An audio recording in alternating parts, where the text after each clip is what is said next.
Hey, welcome to another round of Conversations in the Gallery from the Old State House Museum. My name is Scott Moye, tour guide.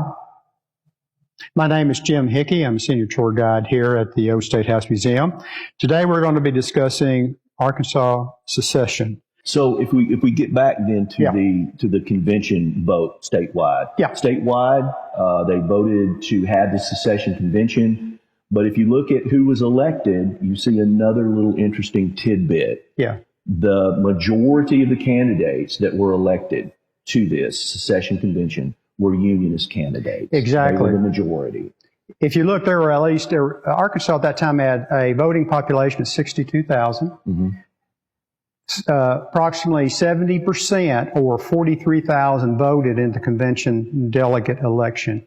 Of that, 27,000 of that 43,000, 27,300 voted for union delegates. That's 63% of the overall population. 15,800 voted for secessionists. So you can see there's this overwhelming actually support for Arkansas remaining. To remain in the Union. Remaining in the Union. And the convention elected I think that he was the president of the convention. I can't remember the exact title. David Walker. David Walker. Who was also a unionist. So the leader of the convention is also going to be a unionist. Well, when these guys met, it was...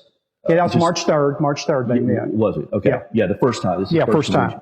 And it was just this cacophony. And it seems to be kind of highly disorganized. It was very fractious and argumentative. At one point, even though they're talking about seceding from the United States, it was brought up as to whether or not Arkansas should split between the unionist areas and the secessionist areas. In other words, they're meeting to discuss secession and then talked about seceding from themselves. Only in Arkansas, right? And so, but they were able to kind of tamp that down and kind of try to move forward as a state. And so the first time they meet, they decide not to secede. Exactly. The vote was actually, there were 75 delegates overall. And the vote, first time was 39 against secession, 35 for secession.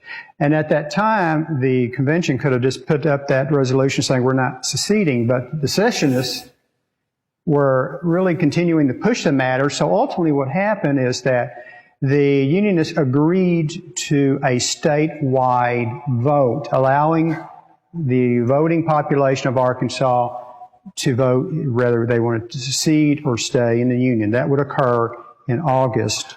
Now, what they're doing with this statewide vote is a little bit of, I don't know, what would you call that, hoodoo trickery in a way. They are trying to schedule the popular vote for secession before the legislature meets on down into the year. If they can get the statewide vote to vote for secession, the unionists know, in their minds at least, that the people of the state will vote not to secede. But the unionists also believe that if the state legislature meets, the legislature is going to vote to secede.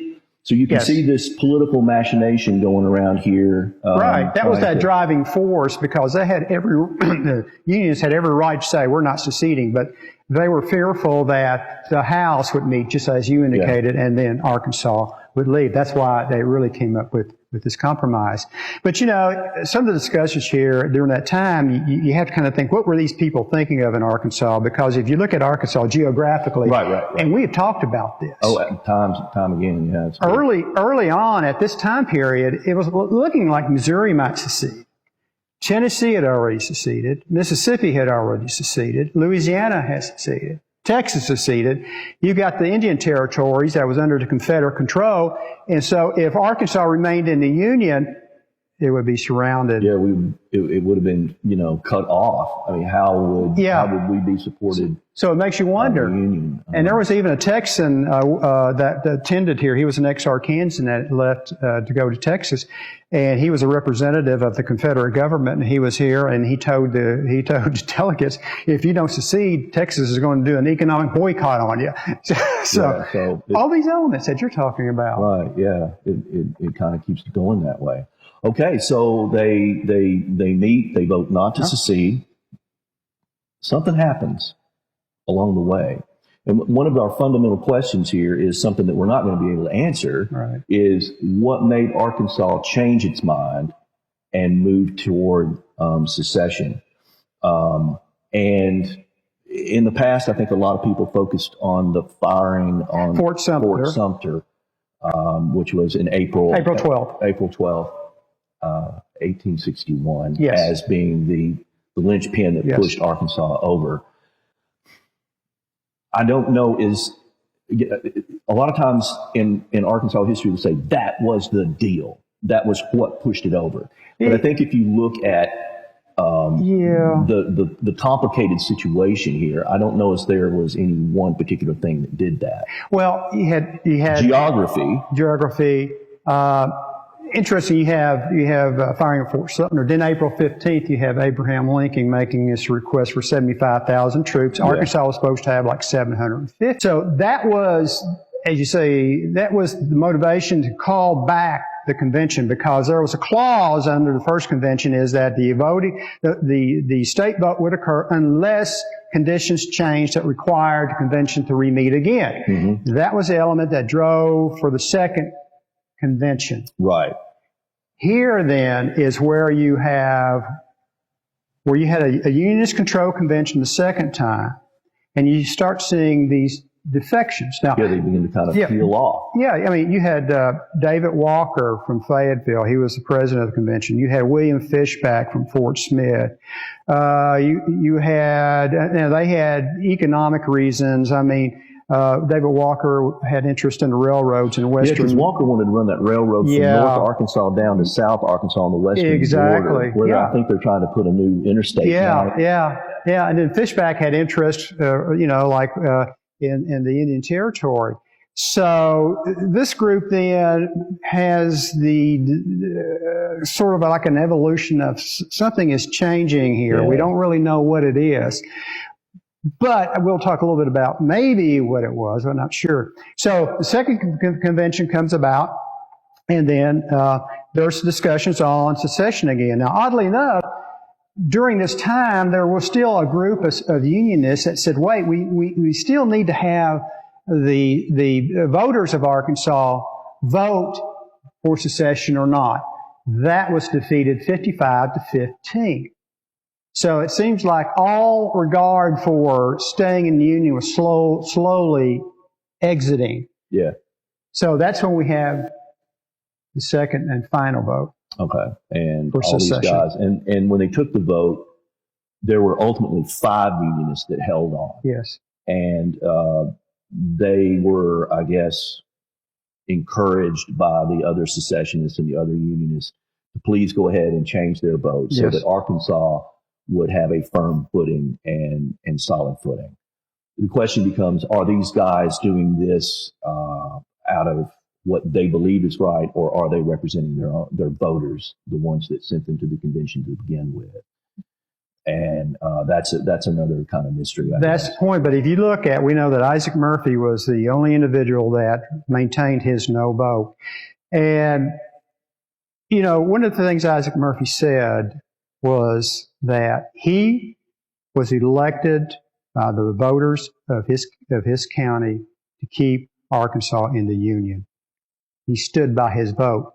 The other unionists that had been elected too had also had that commitment. They were supposed to vote to stay in the Union. That's what they were voted there for. So they actually went against the will of those voters who voted them to this convention. Yeah. Now, the question is, why? Because if you look at what happens, Arkansas secedes as a result of this. David Walker, who was president of the convention and unionist, he joins the Confederate Army. You have John Campbell from Searcy County. He was a unionist. He was one of the 5. He joins the Confederate Army. William Fishback from Fort Smith voted for secession as soon as Arkansas secedes, he ran goes off up to Missouri and gets a Missouri. commission in the Union Army. Yeah. Why? And see, Fishback's going to end up being governor of Arkansas later. Augustus Garland, he was a Garland, unionist. he was delegate, and he goes into the Confederate Congress. So, and these were all that had been unionists. Yeah. So it's really interesting. Yeah, and this is what we've done here is we've laid a foundation for discussing unionism in Arkansas later, and how important it is to Arkansas history, and to try to bring up this sort of hidden history, I guess, of Arkansas, that Arkansas was not this. If I may, when you look at some of the readings and the questions comes up about the Unionists, why? Well, there were actually three forms of Unionists. There was the slave element, and there were true abolitionists who were Unionists, but there were also Unionists who wanted to remain in the Union because it economically benefited them. Mm-hmm. And so, and this to me is the group that we're talking about now. Once they felt that constitutional guarantee, the federal courts could no longer guarantee the institution, say, of slavery, they then decided it would be best to leave the Union, taking a chance that they may not fare well, but at least have a chance of trying to remain the status quo. And I think that maybe that's part of it. But what you said, though, is what happened is, and what this has done, you've got Arkansas is a group of a large number of Unionists, and you've got your secessionists. This sets the stage for what's to come about in Arkansas during the Civil War. Climatic clash of these two groups. This is the very first moment that you begin to see that. Yeah, you definitely begin to see it. And it's going to be sectional in many cases here in the state as well. Okay, so thank you for joining us today at the Old State House Museum for Conversations in the Gallery. Please check us out on Facebook, YouTube, also our website. My name's Scott Moye. I'm a tour guide here. And this Jim Hickey. And we hope that you'll be back with us and watch us once again in the next series.